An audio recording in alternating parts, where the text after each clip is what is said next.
Las bodas del Cordero.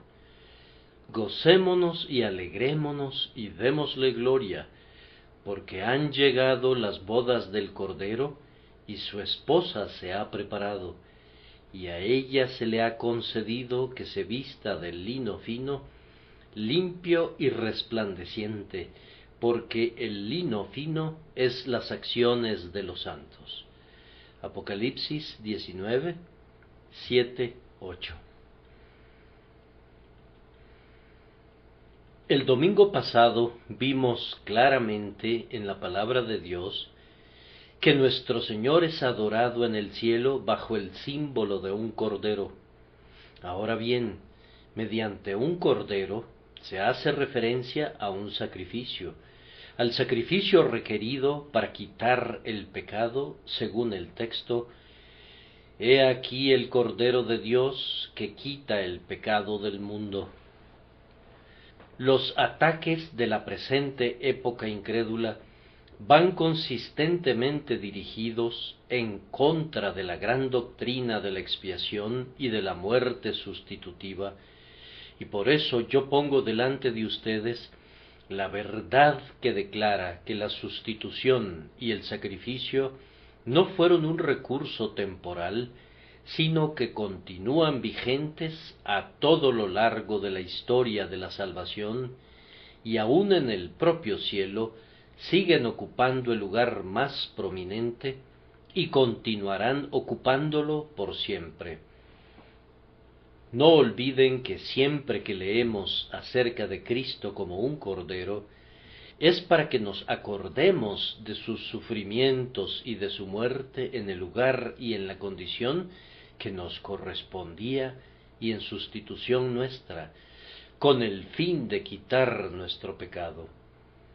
Algunos de nosotros lo miramos hace años bajo ese símbolo y encontramos por primera vez la paz.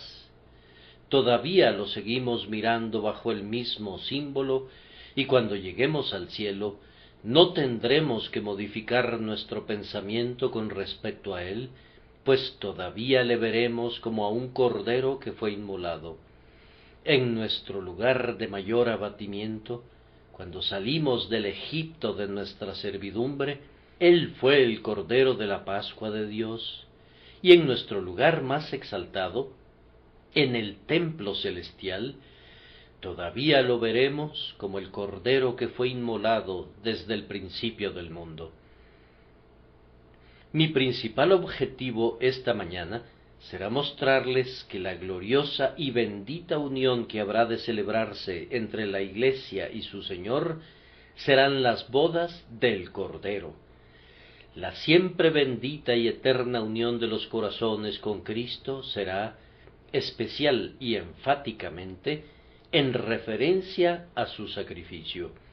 La unión perfeccionada de la Iglesia entera de Dios con su esposo divino es descrita aquí por el apóstol amado, el mismo que había reclinado su cabeza en el pecho de su Maestro y sabía más acerca de él, y que había recibido la directa inspiración del Espíritu Santo, con estas palabras: Han llegado las bodas del Cordero, y su esposa se ha preparado.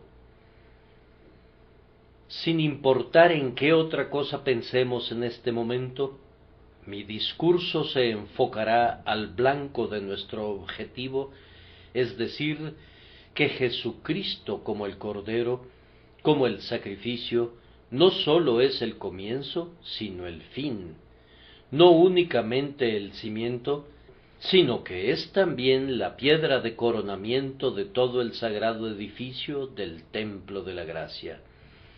La consumación de toda la obra de la redención son las bodas de Cristo con la Iglesia, y de acuerdo a las palabras verdaderas de Dios, estas son las bodas del Cordero. Voy a exponer estas bodas de la mejor manera posible. El tema está divinamente revelado a la par que está velado en esta revelación del Apocalipsis. Ni Dios quiera que nos inmiscuyamos ahí donde el Espíritu Santo nos deja fuera, pero aún así Reflexionemos sobre lo que sabemos y que el Sagrado Espíritu haga que sea de utilidad para todos nosotros. En primer lugar, les pido su atención a los antecedentes de estas bodas. ¿Qué sucederá antes de que se celebren las nupcias públicas? Un importante evento será la destrucción de la iglesia ramera. Acabamos de leer el capítulo anterior que declara la arrolladora destrucción que le corresponderá a ese malvado sistema.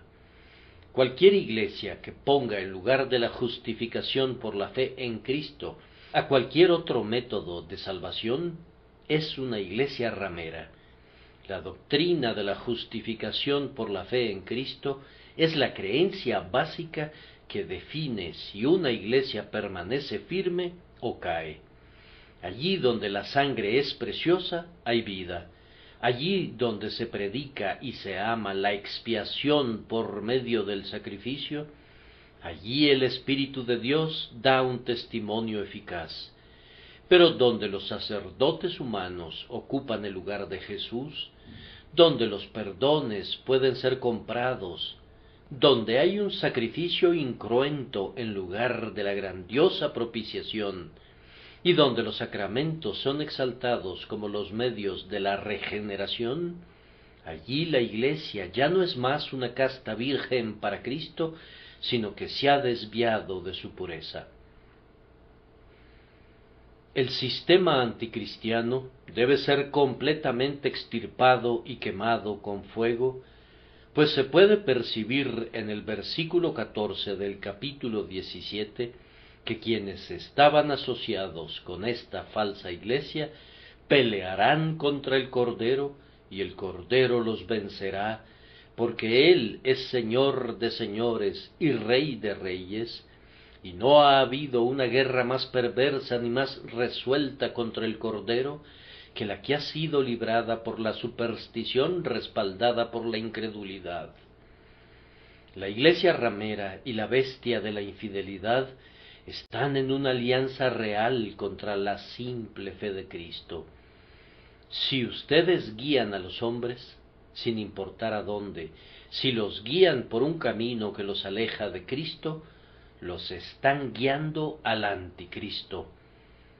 Si les enseñaran algo, sin importar cuán filosófico pudiera parecer, que de cualquier manera les impida edificar sobre el único cimiento de la consumada y gloriosa obra de Cristo, habrían puesto un cimiento anticristiano y todo lo que fuere construido sobre ese fundamento será destruido.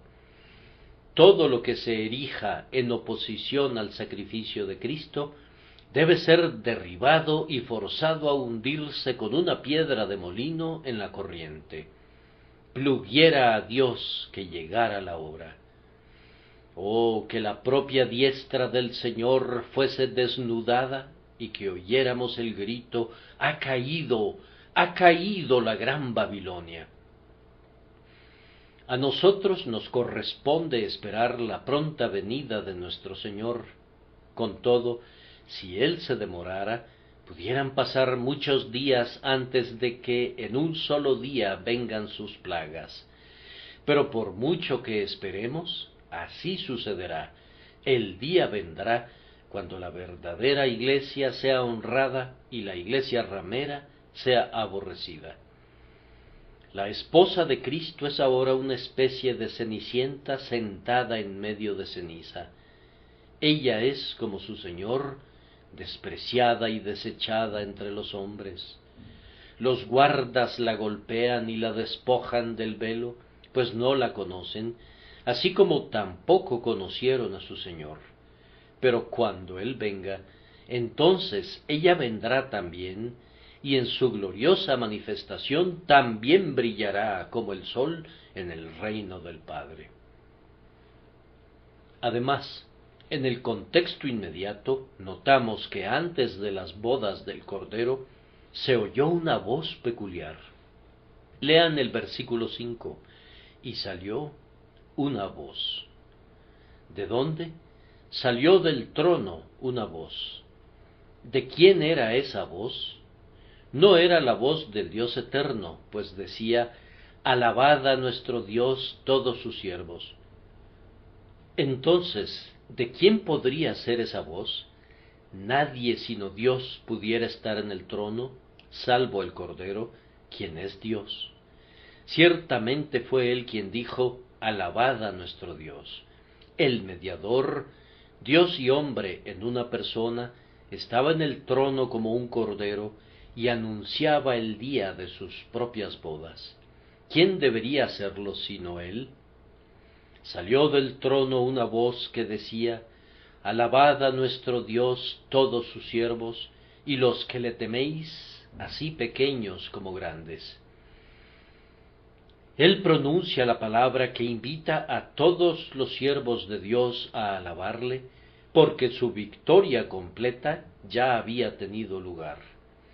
Anhelando ver el fruto de la aflicción de su alma, ávido de juntar a todos sus elegidos, él habla, pues la plenitud del tiempo ha llegado, cuando su gozo será cumplido, y se gozará por toda la compañía de sus redimidos, que serán por siempre uno con él mismo.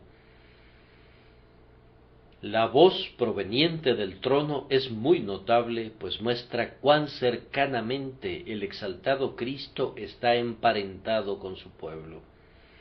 Dice a todos los redimidos: alabad a nuestro Dios todos sus siervos.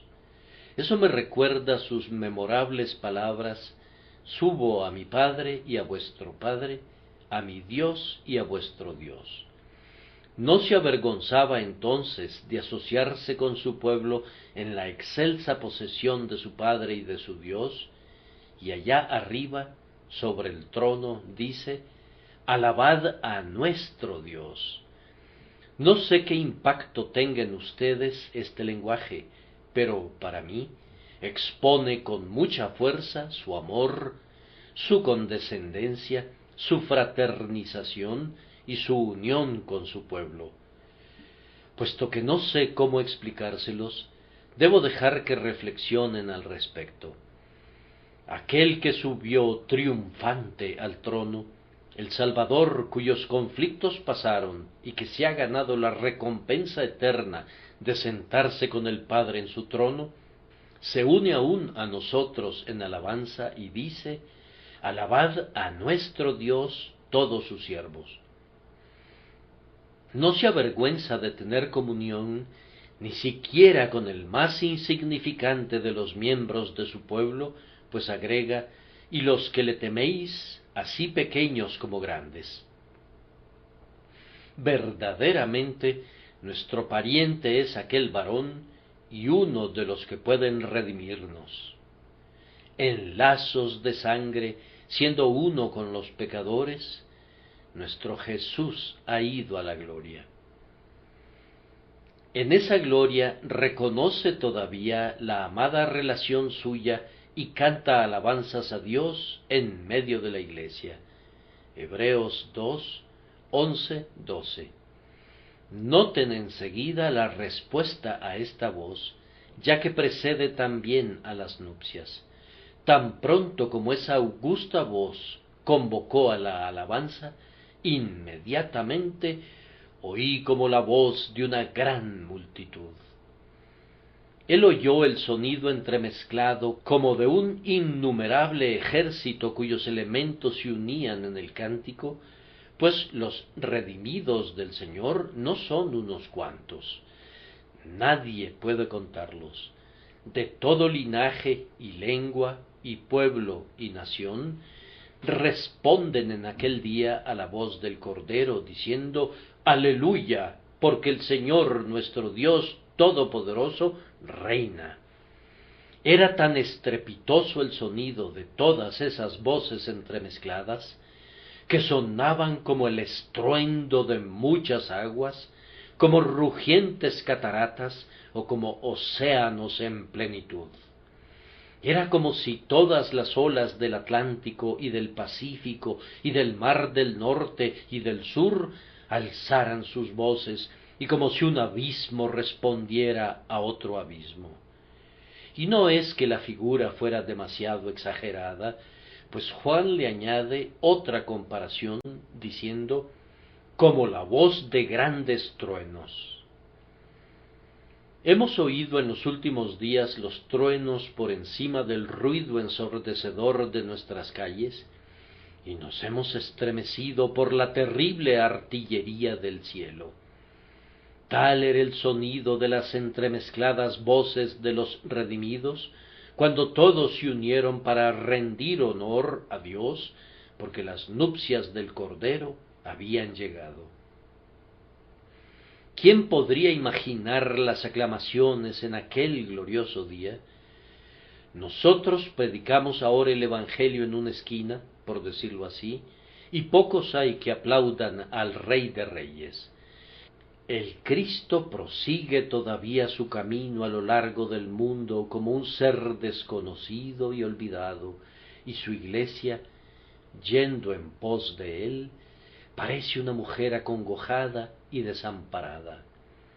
Hay pocos que se preocupan por ella, pero en aquel día, cuando su Señor sea visto como el Rey de Reyes, y ella sea reconocida abiertamente como su esposa, qué voces de bienvenida se oirán, qué estallidos de alabanza y de adoración habrá para el Señor Dios omnipotente.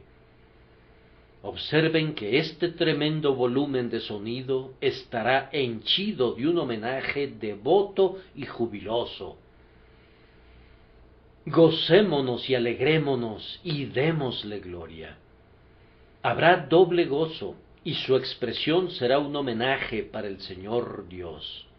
El goce de goces será el deleite de Cristo en su iglesia perfectamente reunida. Hay gozo en el cielo en la presencia de los ángeles de Dios por un pecador que se arrepiente. Pero cuando todos estos pecadores que se arrepienten sean reunidos en un cuerpo perfeccionado y sean desposados con el Cordero, ¿cuál no será la infinita alegría?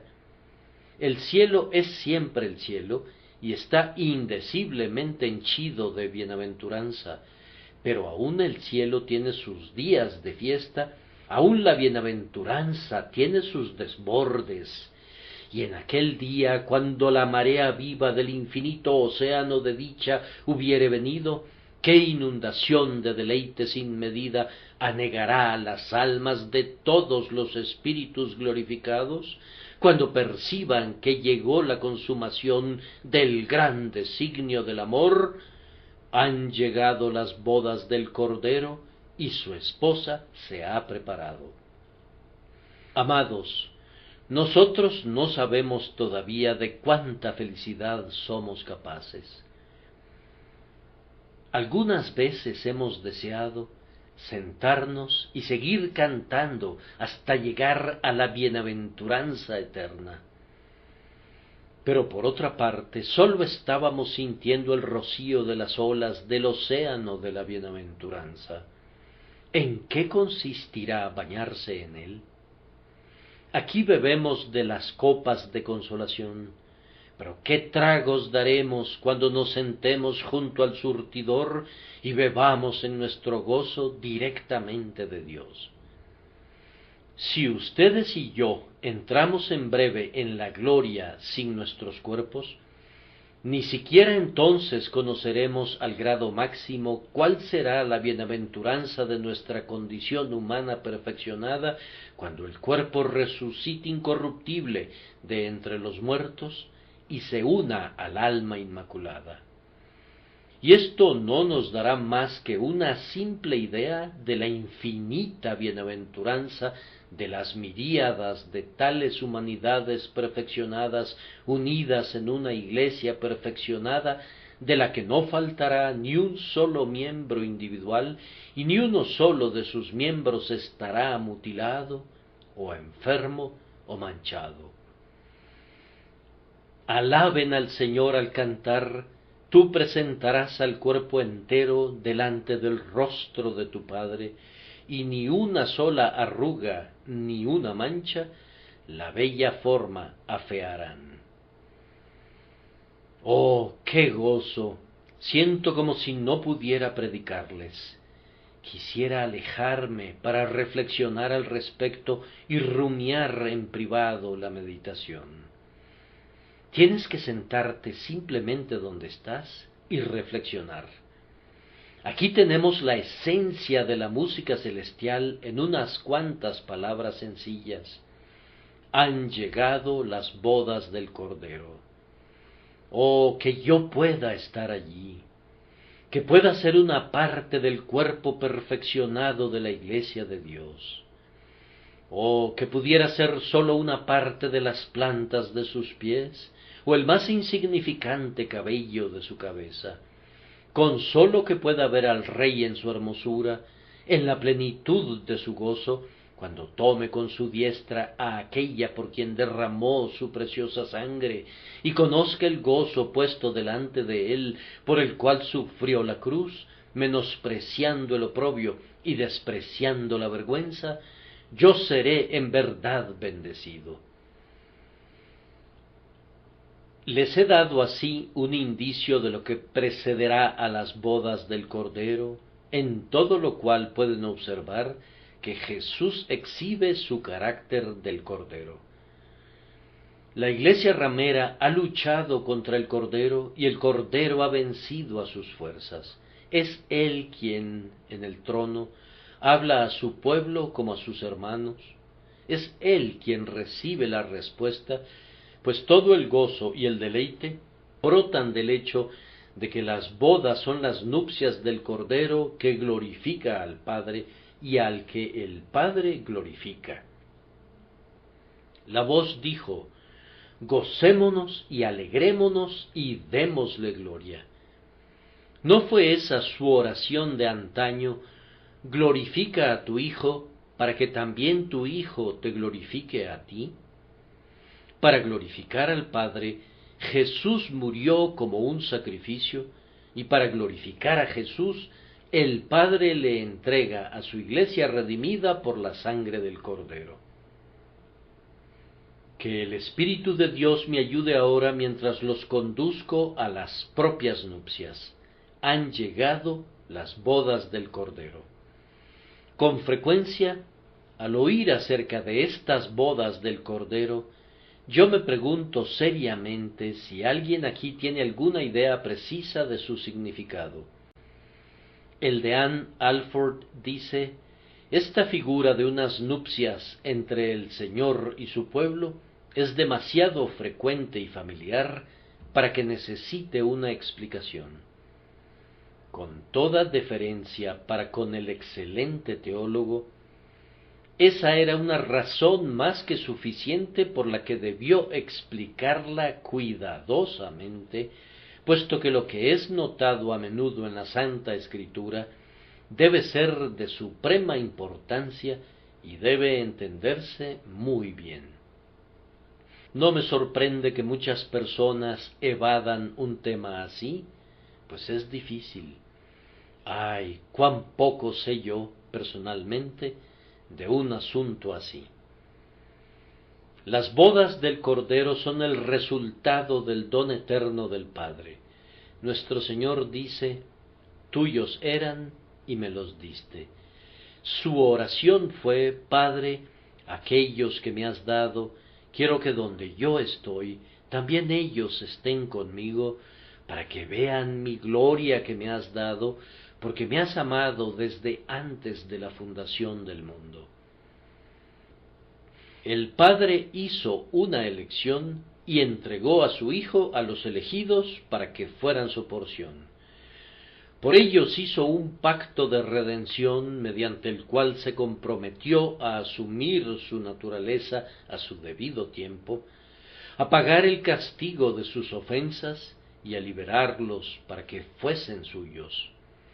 Amados, eso que fue arreglado en los concilios de la eternidad y acordado allí por las excelsas partes contrayentes, es llevado a su última consumación en aquel día cuando el Cordero tome para sí en eterna unión a la totalidad de aquellos que le fueron dados por su Padre desde la eternidad.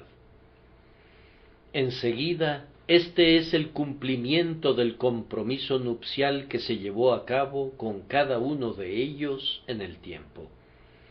No voy a intentar elaborar distinciones, pero hasta donde nos concernía a ustedes y a mí, el Señor Jesús celebró esponsales con cada uno de nosotros en justicia cuando creímos por primera vez en Él. Luego nos tomó para que fuésemos suyos y se entregó para ser nuestro, de tal manera que pudimos cantar: mi amado es mío y yo suya. Esta era la esencia de las nupcias. Pablo, en la epístola a los Efesios, representa a nuestro Señor como estando ya casado con su iglesia. Esto puede ser ilustrado mediante la costumbre oriental por la cual, cuando la esposa es prometida en matrimonio, todas las santidades del matrimonio están involucradas en esos esponsales, aunque pudiera haber todavía un considerable intervalo antes de que la novia sea llevada a la casa de su marido. Ella habita en su antiguo hogar y no ha olvidado todavía a su parentela y a la casa de su padre, aunque, a pesar de todo, esté desposada en verdad y justicia. Posteriormente es llevada a casa en el día señalado, el día que deberíamos llamar el de las nupcias reales. Pero, con todo, los esponsales para los orientales son la propia esencia del matrimonio. Bien, entonces, ustedes y yo estamos prometidos a nuestro Señor hoy, y Él está unido a nosotros con lazos indisolubles. Él no desea separarse de nosotros, ni nosotros podríamos separarnos de Él. Él es el deleite de nuestras almas, y se regocija por nosotros con cánticos. Alégrense porque Él los ha elegido y los ha llamado, y después del compromiso espera la boda con ansias. Han de sentir aún ahora que aunque estén en el mundo, no son de Él. Su destino no está aquí entre estos frívolos hijos de los hombres. A partir de ahora, nuestro hogar está en lo alto. Mi corazón está con Él en su trono, y a duras penas soporta la demora. Cada momento está oyendo la voz: levántate y vamos. El día de las bodas indica el perfeccionamiento del cuerpo de la iglesia.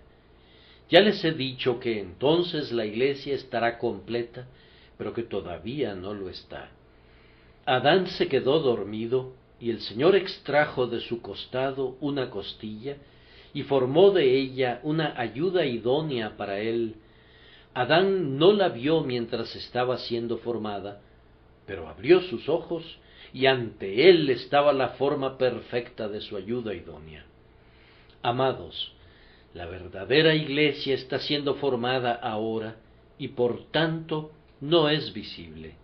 Hay muchas iglesias, pero en cuanto a la única iglesia de Cristo, no la vemos ni por aquí ni por allá. Hablamos de la iglesia visible, pero el término no es correcto. Lo que vemos es una mezcla de creyentes y de meros pretendientes de la fe. La iglesia que está comprometida con el esposo celestial no es visible todavía, pues está en proceso de formación. El Señor no permitirá que tales simplones como somos nosotros veamos su obra a medio terminar, pero el día vendrá cuando Él haya completado su nueva creación, y entonces presentará a la que ha hecho para que sea el deleite del segundo Adán por toda la eternidad. La iglesia no ha sido perfeccionada todavía. Leemos sobre esa parte de ella que está en el cielo lo siguiente: para que no fuesen ellos perfeccionados aparte de nosotros. A menos que ustedes y yo lleguemos allá, si somos verdaderos creyentes, no puede haber una iglesia perfecta en la gloria. La música de las armonías celestiales aún carece de ciertas voces. Algunas de sus notas necesarias son demasiado bajas para los que están allá, y otras son demasiado altas para ellos, hasta que lleguen los cantores que han sido ordenados para que den al coro su más pleno rango. Ustedes han visto a los cantantes que llegan en tropel al Palacio de Cristal. El director se llena de ansiedad si parecen demorarse. Algunos no han llegado todavía. Ya casi es la hora y se ven asientos disponibles allá arriba a la derecha y un bloque vacante allá abajo a la izquierda. Lo mismo sucede con el coro celestial. Están llegando acorrentadas, la orquesta se está llenando, pero todavía hay espacio y todavía hay demanda de otras voces para que se complete la armonía celestial. Amados, en el día de las bodas del Cordero, todos los elegidos estarán allá, los grandes y los pequeños, todos los creyentes que están luchando duramente en este día con pecados y dudas y temores. Cada miembro viviente de la iglesia viviente estará allí para ser desposado con el Cordero. Estas bodas significan más de lo que les he dicho. Está el traslado a casa. Ustedes no han de vivir aquí para siempre en estas tiendas de cedar en medio de un pueblo extranjero. El bendito esposo viene para llevarlos al país de la dicha, donde ya no dirán más, mi vida está entre leones. Todos los fieles se irán pronto a tu tierra, oh Emanuel. Moraremos en la tierra que fluye leche y miel, en la tierra del sol sin nubes que no se oculta nunca, el hogar de los benditos del Señor. Feliz en verdad será el traslado al hogar de la iglesia perfeccionada. Las bodas son la coronación. La iglesia es la esposa del grandioso rey, y él pondrá la corona sobre su cabeza y hará que sea conocida como su verdadera esposa para siempre. Oh, qué día será aquel en el que cada miembro de Cristo será coronado en él y con él, y cada miembro del cuerpo místico será glorificado en la gloria del esposo. Oh, que yo esté allí en aquel día. Hermanos, tenemos que estar con nuestro Señor en la lucha si queremos estar con Él en la victoria. Tenemos que estar con Él para llevar la corona de espinas, si queremos estar con Él para llevar la corona de gloria. Hemos de ser fieles por su gracia hasta la muerte, si hemos de compartir la gloria de su vida eterna. No puedo decirles todo lo que estas bodas quieren decir, pero ciertamente significan que todos los que han creído en Él entrarán entonces en una bienaventuranza que no concluirá nunca, una bienaventuranza a la que ningún miedo se aproxima ni cubre ninguna nube. Ellos estarán con el Señor por siempre glorificados con Él. No esperen que unos labios de arcilla hablen apropiadamente sobre un tema de esta naturaleza. Se necesitan lenguas de fuego y palabras que caigan en el alma como copos de fuego. El día vendrá, el día de días, corona y gloria del tiempo, cuando, habiendo concluido para siempre todo conflicto y riesgo y juicio, los santos, vestidos con la justicia de Cristo, serán eternamente uno con Él en una unión viva, amorosa y permanente, compartiendo juntos la misma gloria, la gloria del Altísimo. ¿Qué será estar allí? Mis queridos oyentes, ¿estarán allí ustedes? Procuren hacer firme su vocación y elección. Si no confían en el Cordero en la tierra, no reinarán con el Cordero en su gloria. El que no ama al Cordero como el sacrificio expiatorio, nunca será la esposa del Cordero. ¿Cómo puedes esperar ser glorificado con él si lo abandonas en el día de su escarnio? Oh Cordero de Dios, mi sacrificio, yo he de ser uno contigo, pues eso constituye mi propia vida. Querido oyente, si puedes hablar de esa manera, hay una buena esperanza de que participes en las bodas del Cordero. Pero pasemos ahora a considerar enfáticamente el hecho de que el carácter bajo el que se presenta el esposo es el de un cordero. Han llegado las bodas del Cordero. Tiene que ser así, porque ante todo nuestro Salvador fue el Cordero en el pacto eterno, cuando todo este asunto fue planeado, arreglado y establecido por la previsión y el decreto de la eternidad. Él es el Cordero que fue inmolado desde el principio del mundo, y Él se comprometió en el pacto a ser la fianza, el sustituto y el sacrificio por los hombres culpables. Entonces, y no de ninguna otra manera, fue así desde la antigüedad. A continuación, fue como el Cordero que nos amó y demostró su amor. Amados, Él no nos dio meramente palabras de amor cuando descendió del cielo a la tierra y habitó entre nosotros como un hombre humilde delante de sus enemigos, sino que realizó actos del más sincero afecto. La prueba suprema de su amor fue que como un cordero fue conducido al matadero. Cuando derramó su sangre como un sacrificio, se podría haber dicho: mirad cómo los amaba. Si quisieran demostrar el amor de Jesús, no mencionarían la transfiguración, sino la crucifixión. Tendrían en sus labios Getsemaní y el Gólgota. Allí el bienamado demostró su amor por nosotros y quedó asentado más allá de toda posibilidad de duda para todo corazón sincero. Vean qué dice: Él me amó y se entregó por mí, como si esa entrega de sí por mí fuera la clara prueba de que me amó. Lean de nuevo: Cristo amó a la Iglesia y se entregó a sí mismo por ella. La prueba de su amor a la Iglesia fue que se entregó a sí mismo por ella. Estando en la condición de hombre, se humilló a sí mismo, haciéndose obediente hasta la muerte y muerte de cruz.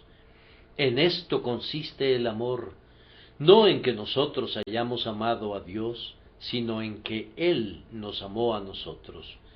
Así que pueden ver que como un cordero Él demostró su amor, y como un cordero celebró sus bodas con nosotros.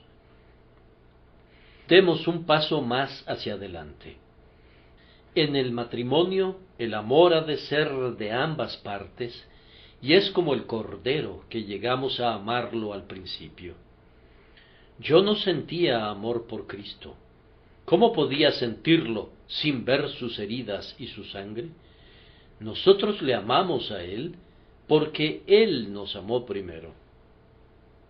Su vida perfecta fue una condenación para mí, por mucho que me viera obligado a admirarla.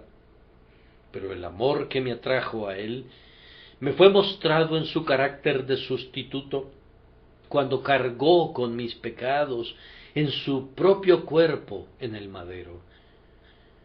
¿No sucede lo mismo con ustedes, amados? He oído hablar mucho acerca de conversiones derivadas de la admiración del carácter de Cristo, pero nunca me he encontrado con ninguna.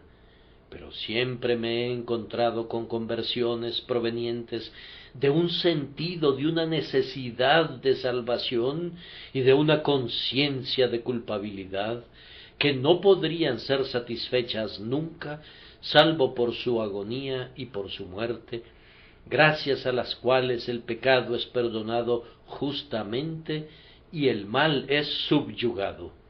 Esta es la grandiosa doctrina que conquista el corazón. Cristo nos ama como el Cordero, y nosotros le amamos a Él como el Cordero. Adicionalmente, el matrimonio es la unión más perfecta. Ciertamente es como el Cordero que Jesús está unido más íntimamente a su pueblo. Nuestro Señor se acercó mucho a nosotros cuando tomó nuestra naturaleza, pues así se convirtió en hueso de nuestro hueso y en carne de nuestra carne. Él vino muy cerca de nosotros cuando, por esa causa, dejó a su Padre y se volvió una carne con su iglesia. Él no podía estar con pecado como ella, pero tomó sobre sí los pecados de ella y los quitó, según está escrito: Jehová cargó en él el pecado de todos nosotros. Cuando fue contado con los pecadores, y cuando la espada vengadora lo hirió para sustituirnos, vino más cerca de nosotros de lo que nunca podía hacerlo en la perfección de su encarnación. No puedo concebir una unión más cercana que la de Cristo y de las almas redimidas con su sangre. Al mirarlo en la muerte, me siento forzado a exclamar: a la verdad, tú me eres un esposo de sangre, oh Jesús. Tú estás unido a mí por algo más íntimo que por el hecho de que tú eres de mi naturaleza, pues tu naturaleza cargó con mi pecado y sufrió el castigo de la ira en sustitución mía. Ahora eres uno conmigo en todas las cosas, por una unión como la que te vincula con el Padre. Una maravillosa unión es efectuada por el hecho de que nuestro Señor exhibe el carácter del Cordero. Además, nunca experimentamos tanto ser uno con Jesús como cuando lo vemos como el Cordero. Voy a apelar una vez más a su experiencia. ¿Cuándo han tenido la más dulce comunión con Cristo en todas sus vidas? Yo respondo por mí: es cuando he cantado: oh, cuán dulce ver el flujo de su sangre que redime el alma, sabiendo con divina seguridad que ha hecho mi paz con Dios. Estando todavía en este presente estado, si yo pudiera elegir hoy entre ver a mi Señor en su gloria o en su cruz, yo escogería lo último. Por supuesto que yo preferiría ver su gloria y estar allá con Él, pero mientras moro aquí, rodeado de pecado y de aflicción, una visión de sus dolores tiene el mayor efecto sobre mí. Oh sagrada cabeza una vez herida, yo anhelo contemplarte. Nunca me siento tan cerca de mi Señor como cuando inspecciono su portentosa cruz y lo veo derramando su sangre por mí. He sentido que me derrito al entonar estas dulces líneas.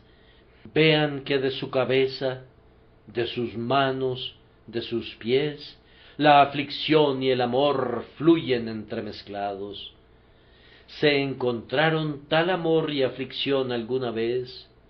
¿O espinas que compusieran una corona tan rica?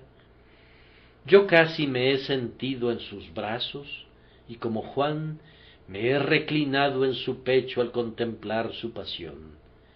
No me sorprende, por tanto, que como Él se acerca más a nosotros como el Cordero, y como nos acercamos más a Él cuando le contemplamos en ese carácter, Él se agrade en llamar a su más excelsa unión eterna con su Iglesia las bodas del Cordero. Y oh amados, cuando piensan en esto, estar desposados con Él, ser uno con Él, no tener ningún pensamiento, ningún propósito, ningún deseo, ninguna gloria, sino lo que mora en aquel que vive y que murió, ¿no será esto en verdad el cielo, el lugar del cual el Cordero es la luz? Contemplar y adorar por siempre a aquel que se ofreció sin mancha a Dios como nuestro sacrificio y propiciación, será un festín sin fin de amor agradecido. Nunca nos cansaremos de este tema. Si ven al Señor que viene de Edom, de Bosra, con vestidos rojos, del lagar donde ha hollado a sus enemigos, ustedes se quedan sobrecogidos y pasmados por el terror de esa terrible manifestación de justicia. Pero cuando lo ven revestido con una ropa sumergida en su propia sangre y de nadie más, cantarán muy alto por siempre: tú fuiste inmolado y con tu sangre nos has redimido para Dios. A ti sea la gloria por los siglos de los siglos.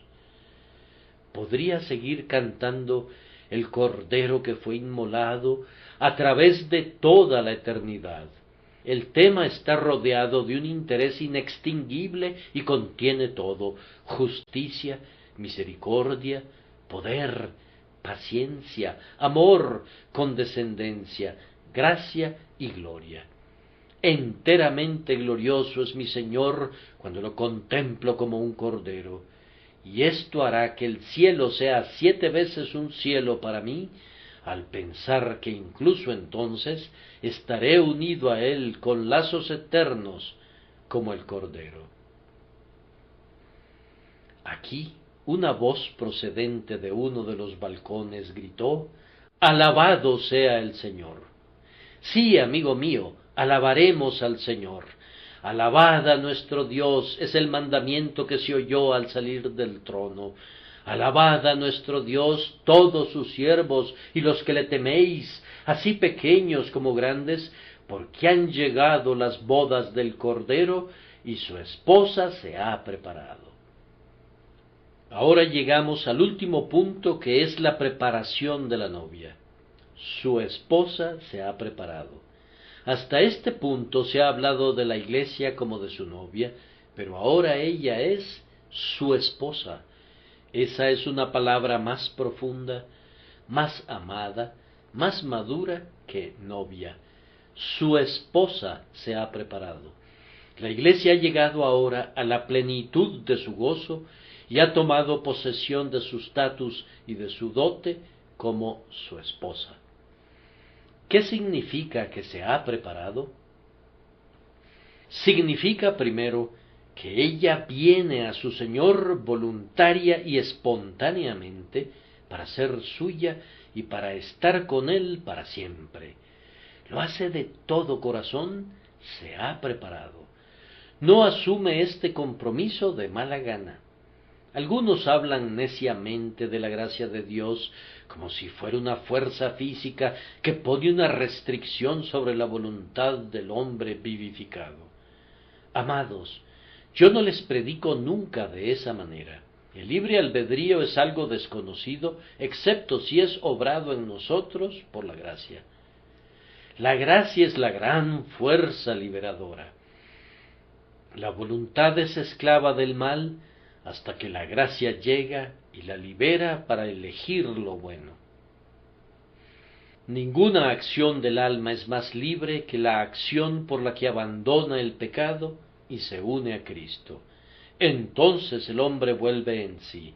El corazón es libre de compulsión cuando su amor se dirige hacia el Señor Jesús. Yo les pregunto a todos los que le aman: ¿sienten que van en contra de su voluntad al hacerlo? Sucede todo lo contrario, pues desean amarlo más. En la unión final de todos los elegidos con Cristo, ¿necesitarán ser obligados a participar en las bodas del Cordero? ¿Acaso las palabras que acabo de usar, mi corazón está con Él en su trono, no declaran sus ansias? ¿No anhelan ardientemente contemplar su rostro? Es más probable que se tuviera que obligar a un hambriento a comer que se tuviera que usar la compulsión para que sean unidos a Cristo. Su esposa se ha preparado alegremente. La gracia inmerecida la ha inducido a elegir libremente. No significa que se ha desprendido de todo mal y que ha sido suprimido todo vínculo con las corrupciones de la iglesia ramera.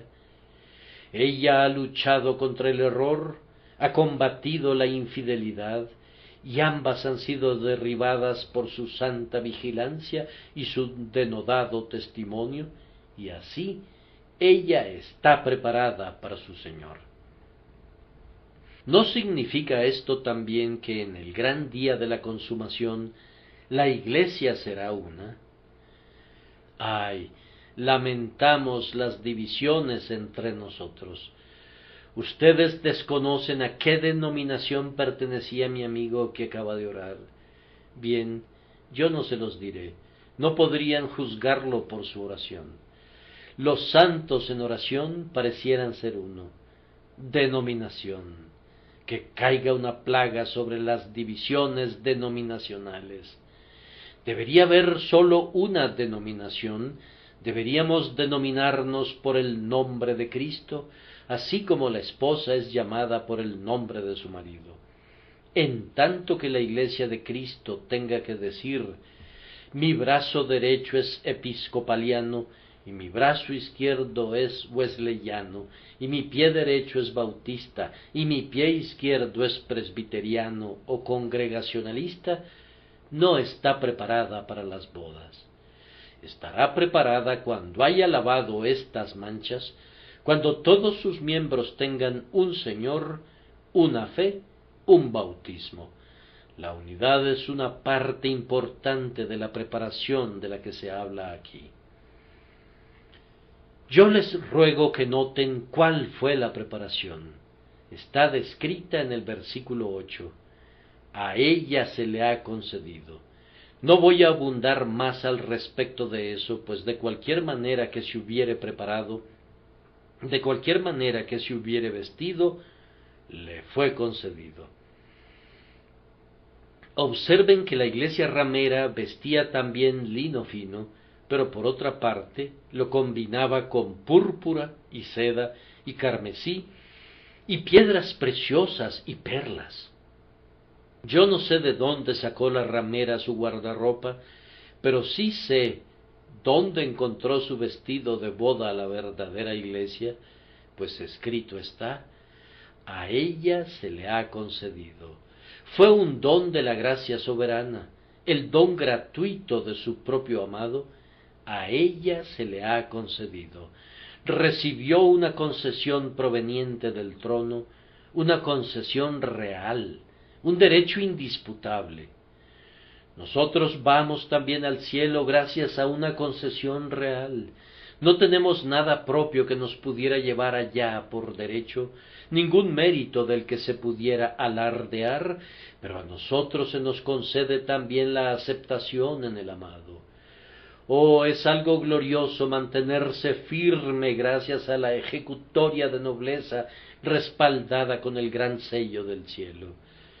Cuando seamos unidos a Jesús, el siempre bendito Cordero, en un eterno connubio, nuestra idoneidad para estar allí será por una concesión gratuita.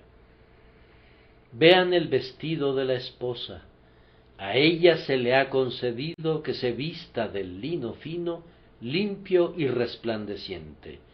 Cuán sencillo es su vestido, únicamente lino fino, limpio y resplandeciente. Entre más sencilla sea nuestra adoración, mejor será. La verdadera iglesia de Cristo se contenta con lino limpio y nada más. Ella no pidió esas cosas finas de las que leemos en conexión con la ramera.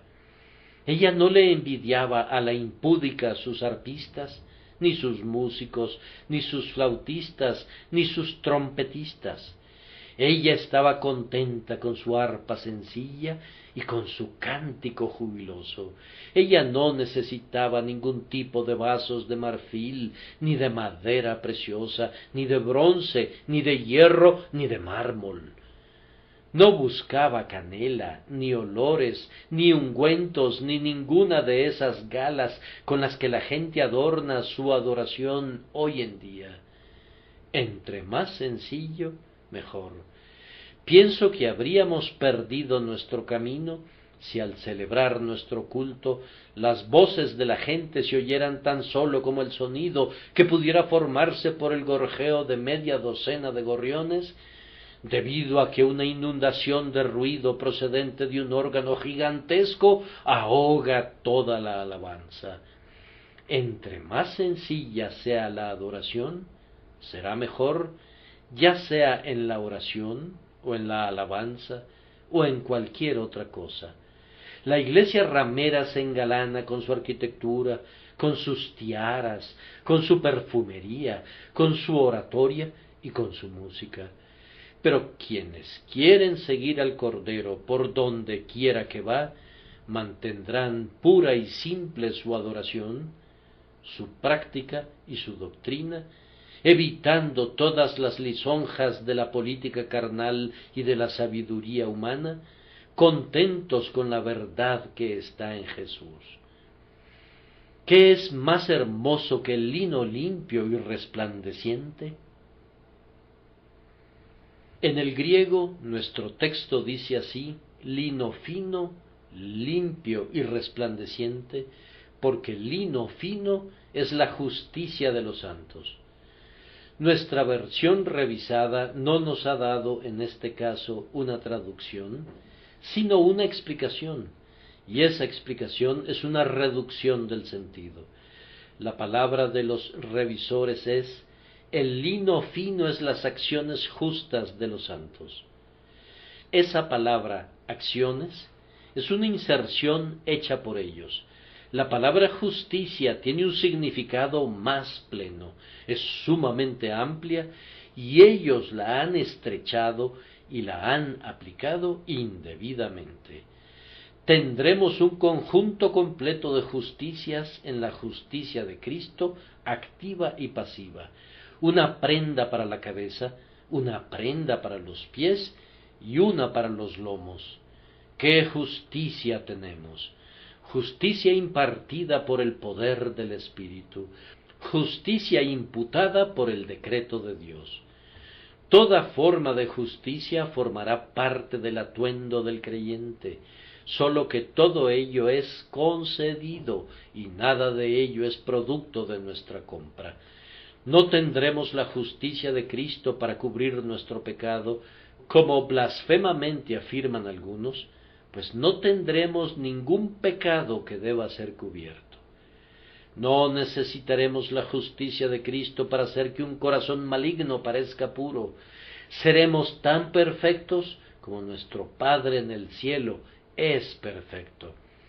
Lavados en la sangre del Cordero, no tendremos ninguna mancha ni en nuestro exterior ni en nuestro interior.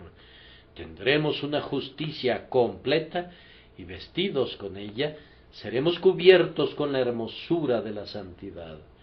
Este vestido es sumamente apropiado, pues es la justicia de los santos. Los santos tienen que tener justicia. Ellos mismos son hechos santos y por tanto tienen que estar adornados con una santidad visible y lo estarán.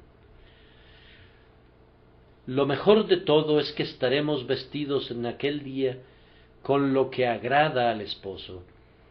¿Acaso no recuerdo lo que dijo él? Yo te aconsejo que de mí compres vestiduras blancas.